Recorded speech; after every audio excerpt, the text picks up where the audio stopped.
Let's journey to Carmen. Let's see. We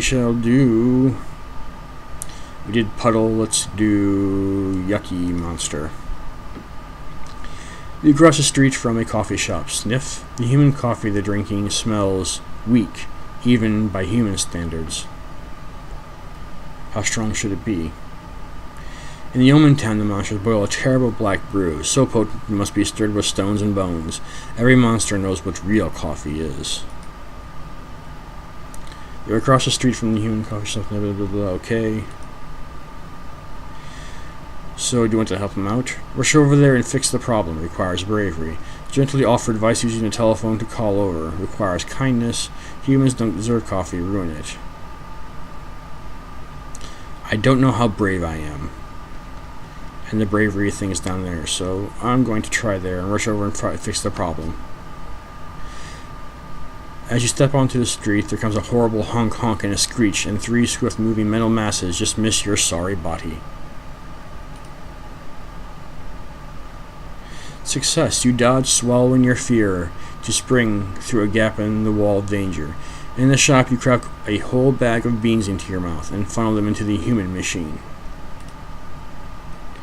A human wanders over to the pot and helps himself. He takes a sip and starts choking. That might not have been the best idea. By the time he catches his breath, he's looking at the mug in his hand with new appreciation.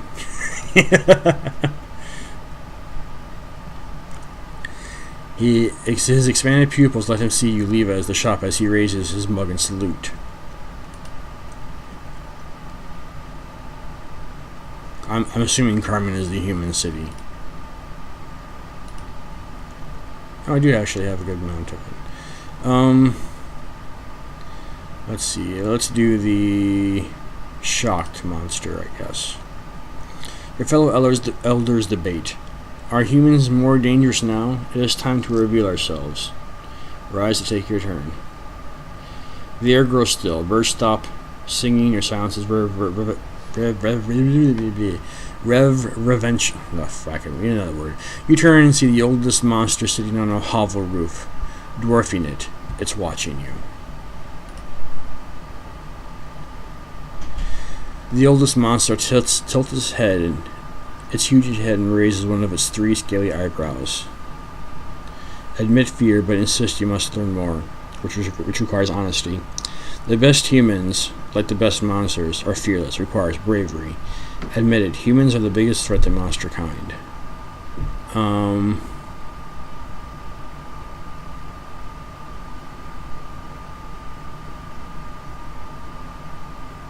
I actually have no idea how high my honesty is. I know it's pretty high. Actually, I know I've maxed out cleverness and kindness. I don't know about honesty. I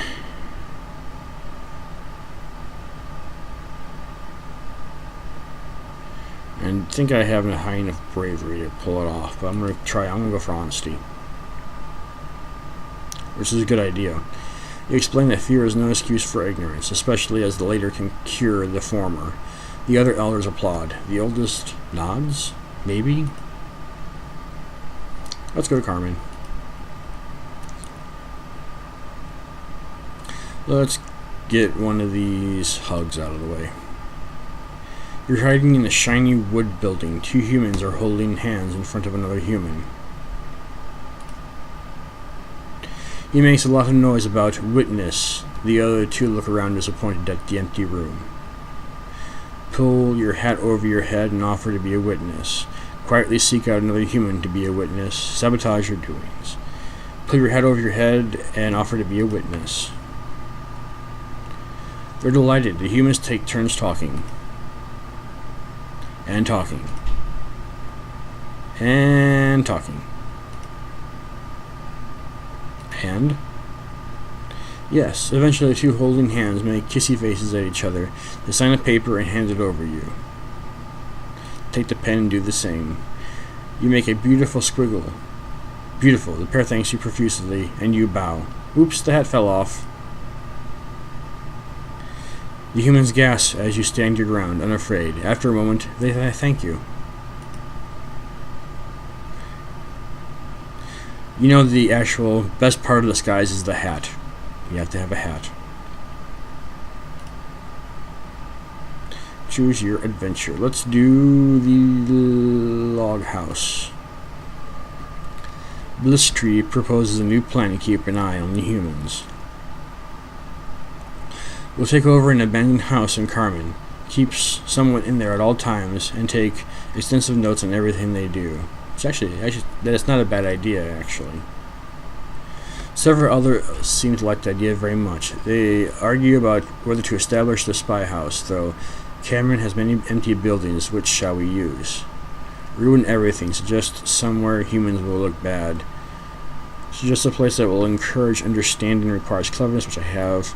Fools, we need many, many eyes and many, many buildings, which requires ferocity. We shall do cleverness. We shall encourage them to find a place. The expedition sets out immediately, hiding in the unused upper floor of the library. They observe humans reading and learning. Make sure they see the humans are smart. In short order, several elders learn to read for the first time. They seem impressed with their unsuspecting human subjects. Wow, we're at 92%. Let's see if we can do something about Cameron. We shall... this one. You're in a secluded hiding place near the park. Suddenly you see a human grab her stomach and fall over. So... now's your time to shine. Be at the spine doctor. Doctor her good. Risk being seen among humans to seek help. Let's do kindness. You lay her down on her back gently and feel her belly. This rumbling calls for milkweed, a sure settler of such complaints.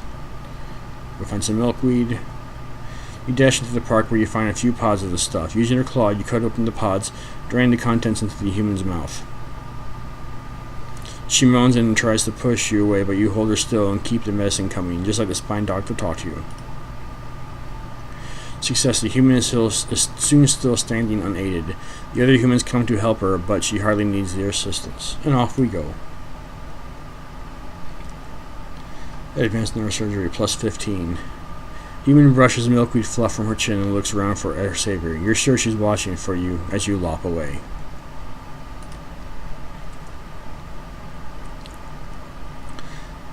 Let's politic some more. We shall...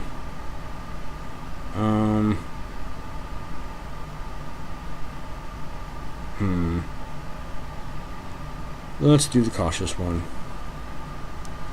Globclaws unrolls a big map showing the surrounding region. She points one pincher at a series of red circles. These are places where I've seen humans drop things. I think we should put garbage cans there. Why? So we can harvest things they drop. Then we can study them and understand them better.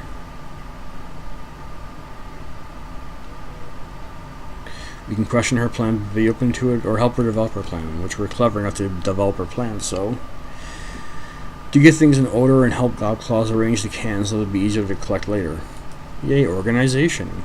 You and Globclaw sneak through the woods to new designated human evidence collection stations, or death skulls, and place extra cans. Almost immediately, humans begin dropping trash into the cans, including many candy wrappers with bits of sweetness still inside.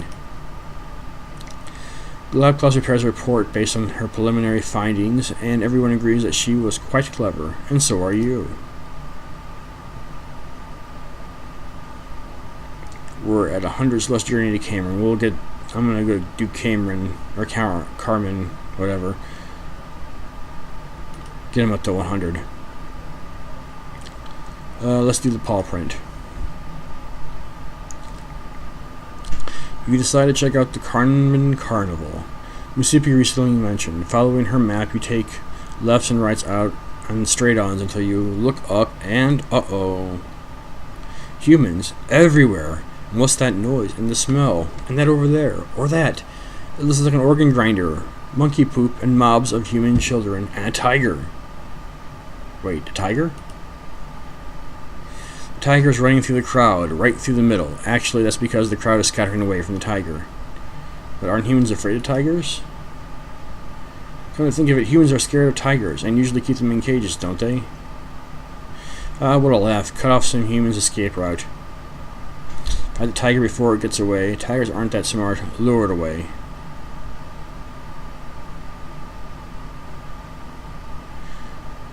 Tigers aren't smart. Lure it away. You climb onto a bunch of floating balloons, and with a flex claw, you pop them. The colored scraps fly everywhere. The tiger looks for the sound and noise and spies you and charges. You lead it out of the town and away from the frightened, but safe, humans. Let's see if I can get it up to 100. Let's do the skull. You see bolts of lightning hit a strange rod on the roof and investigate. From inside the house, you hear someone shout, "Live, live!" followed by maniacal laughter. You listen at the window and hear a maniacal rant. This human is building a creature out of other humans, dead humans. That sounds familiar. Consider what you heard of such things. Someone did this a while back in the mountains. They made a creature, alright, but it was more like a monster, and it did some bad things, and in the end, a lot of monsters got killed because of it.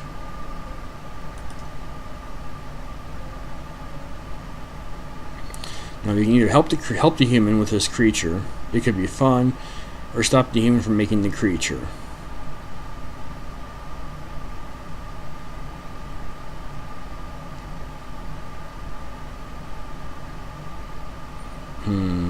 Decisions.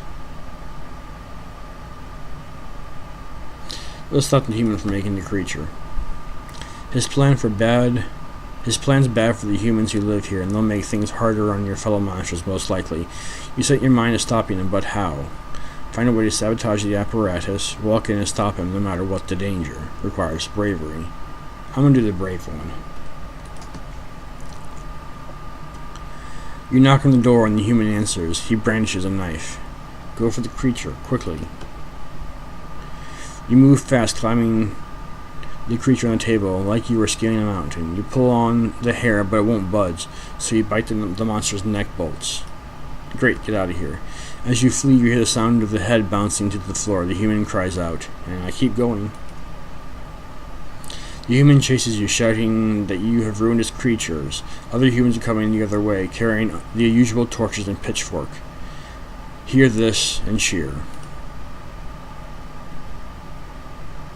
One of them yells, "Good work, monster," as they close in on your pursuer.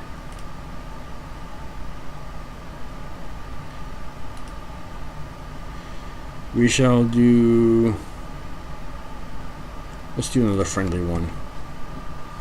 You're splashing through the rain gutters when you spy a human on the steps below. She snuffles and sobs into a tissue. A crumpled letter lies beside her.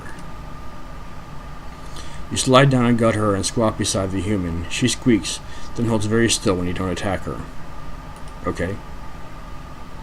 Finally she says, "You want to know why I'm crying? My parents say I must marry Ernest, but I do not love him. I just wish he'd go away." Help her, no matter how dangerous they may be, requires bravery. Offer to harmlessly scare him away requires ferocity, or devour her. I don't want to devour her, but I don't want to scare him away.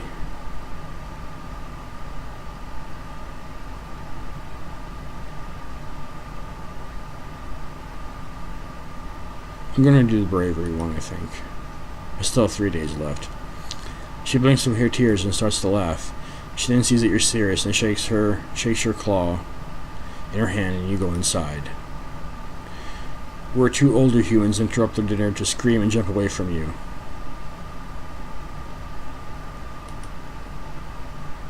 The older humans calm themselves and listen to her for, you suppose, the first time. They agree to reconsider the wedding.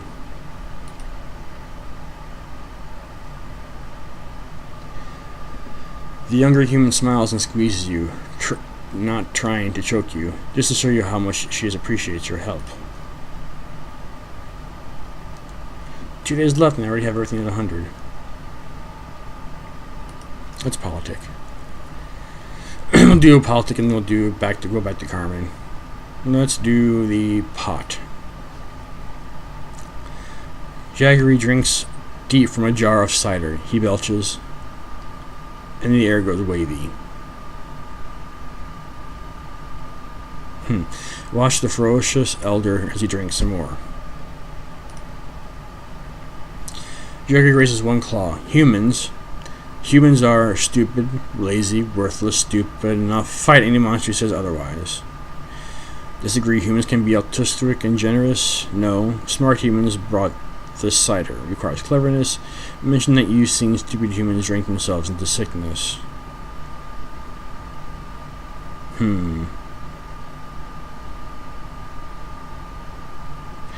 I kind of want to do this one.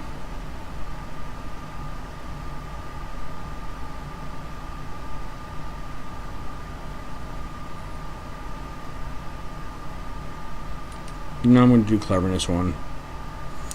The big monster hadn't thought of that. Jaggery gets very serious very quickly. The other monsters nod as they consider this important fact. Now let's blow their minds a little bit. You say, and if they thought of that, what else have they thought of? And last and finally, we shall do the startled or hiding monster. We'll do the hiding monster. You sneak up on an open window. A human sits on an overstuffed chair. Her back is to a desk covered in, wait a minute, it's maps with red X's on them. They're showing off locations of the monster towns alongside a badly drawn sketch of a monster with a knife stuck through it. What to do? Alter the mask to teach her something. Confront her, even though she could kill you. Teaches human a lesson. With violence. Requires claws.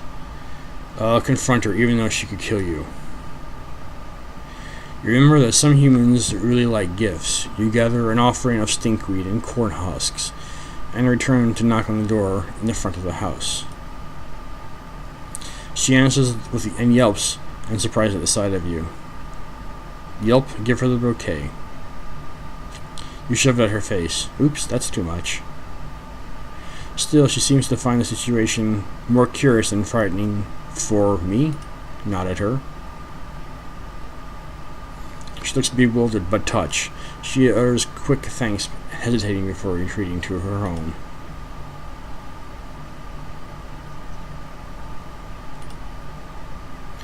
You walk through the Portent Square as you think on your past. You lived a good life, but the one thing you were never able to gain was phenomenal respect among your peers.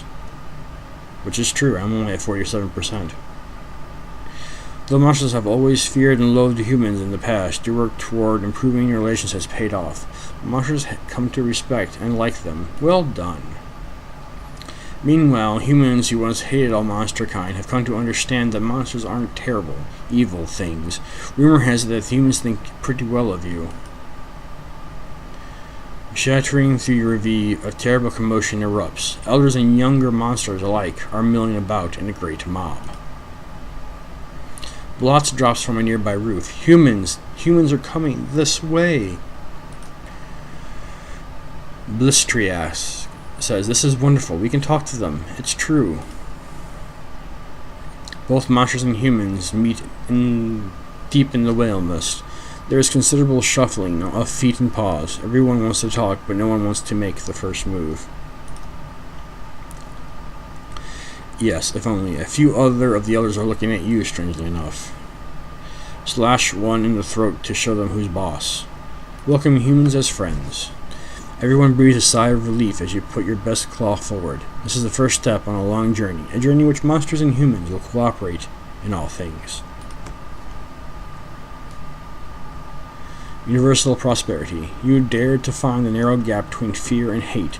Now humans and monsters benefit to work together for the benefit of all.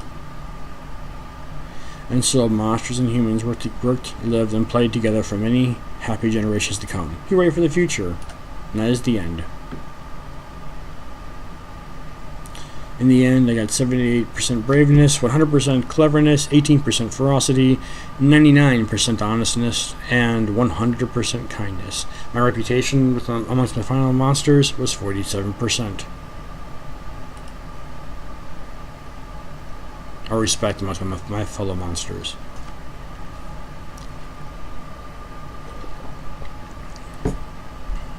Oh.